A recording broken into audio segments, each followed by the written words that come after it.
Hi again, Mark here from TalkingBass. Today I'm going to show you a quick riff exercise that's great for focusing on two aspects of your technique.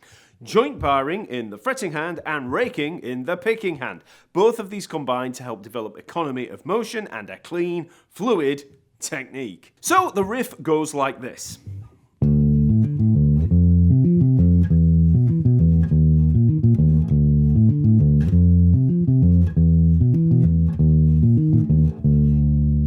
So let's just first work through the notes in here. So this is in D minor, starts on a D there, 5th fret of the A string, and then we just work up through a root, 5th and octave pattern. So we've got 5th fret on the A string, then we've got the A at the 7th fret of the D string, and then the D again at the 7th fret of the G string. So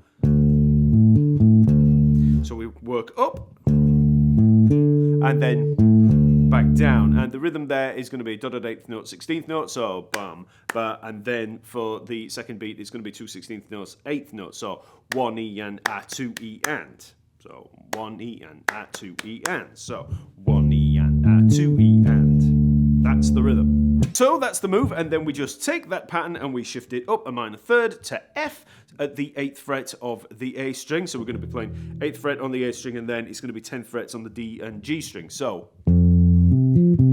And then we just work down in half step, so down to the E there, and then down to the E flat. So we're chromatically approaching back to the D. So.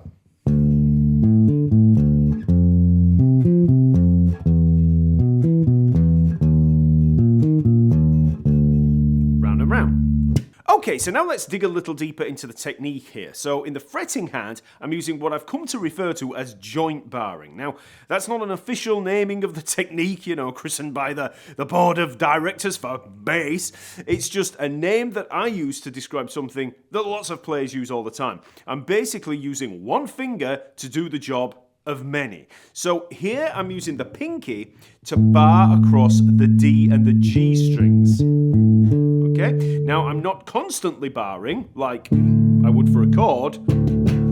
I'm just playing each note in isolation, so we're shifting the pressure, but I'll get a little more into that as we go. So if you use the first finger to fret the D there at the 5th fret of that A string, and then use that pinky, the 4th finger, to then fret the A at the 7th fret of the D string, we play the D, then we release pressure, so we don't take the finger off, we just keep it held against it, so it's muting it. And then we do the same thing with the pinky at that 7th fret. So don't worry about the joint barring just yet. We're using curled fingers here, 1st finger, 4th finger, okay?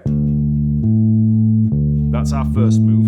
Then, for the joint part, we're going to shift the pressure with that 4th finger to that D at the 7th fret of the G string. So, okay, so what I'm doing there is then taking that curled finger and I'm basically flattening it out, and at the same time I'm pivoting the hand slightly around like this. So now that's something that you wouldn't normally be able to see from a camera like this, even if I had a super close-up of it. It's quite a subtle move. I'm basically just doing this with the hand, but it's just enough to give a little more purchase on that 4th finger as we bar it across. So I'm not really flattening out and then barring in a very level way, because if you try that, you'll probably feel like it's quite hard on that 4th finger. It shouldn't be too difficult. You're using the hand as a lever to get the force to come down. It's not the finger that you're actually using, the strength of the finger, it's the actual pull of the hand. Okay? So in that sense, I know I said I'm flattening out the 4th finger. I am a little bit, but it's actually slightly curved, and I'm actually just, levering with that hand. Okay, so it's flattening out a bit, but not a lot, okay? Then in the picking hand, I'm starting with the 1st finger, the index finger. And we're going to alternate, so I'm going to play 1, 2, 1. So I'm on the index finger when I get to the G string.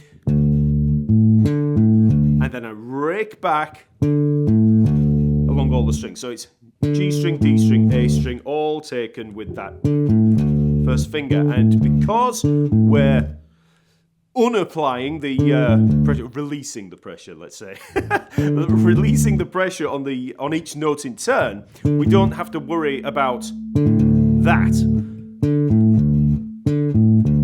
All of that release of the pressure, all of that muting on each note and that choking of each note is all done with this fretting hand. Okay? Okay, so again, economy of motion. I'm being very efficient with the fingering because I'm coming back with this rake. So we can just play that pattern on the D, round and round, very slowly, just focusing on the technique in both hands as we go. So, we've got that first note, first finger, pinky, second finger, one at a time. Release the pressure, apply the pressure. Don't worry about the timing just yet. First finger in this hand, pinky in this hand. Take it one note at a time. Just practice that.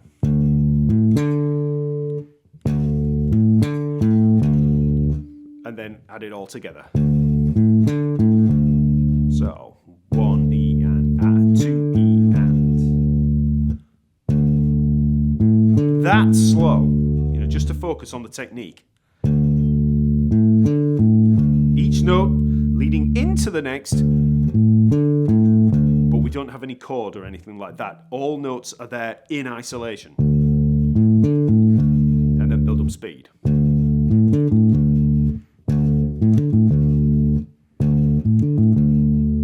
And then we're just moving that pattern around. So.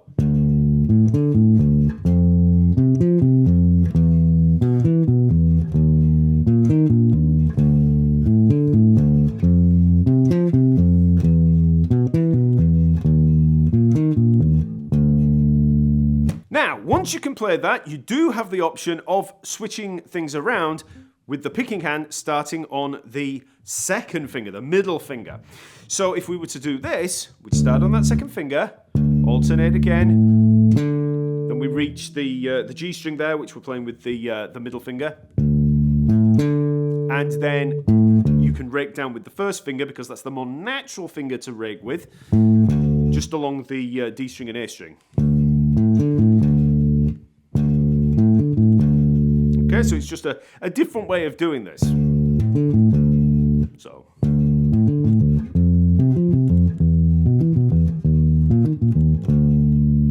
Then, if you want to make things even harder on yourself, you can actually try raking with the second finger. So we start on the second finger again, we get up to that G string, and we come down with the second finger.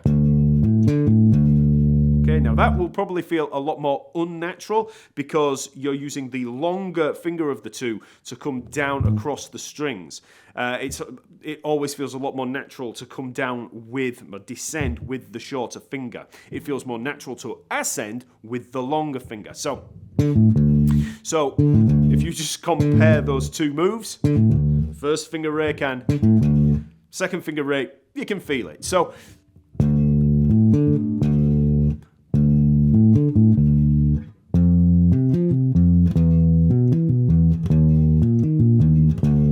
so that will probably feel a little bit odd. Now, if that line works with the first raking pattern with that index finger, why would we want to practice starting with that middle finger? Well, it always pays to be prepared for lines that somehow force you into these positions, especially if you're improvising. You might be playing a line leading into a passage like this. And then you just randomly land on that middle finger for the D, so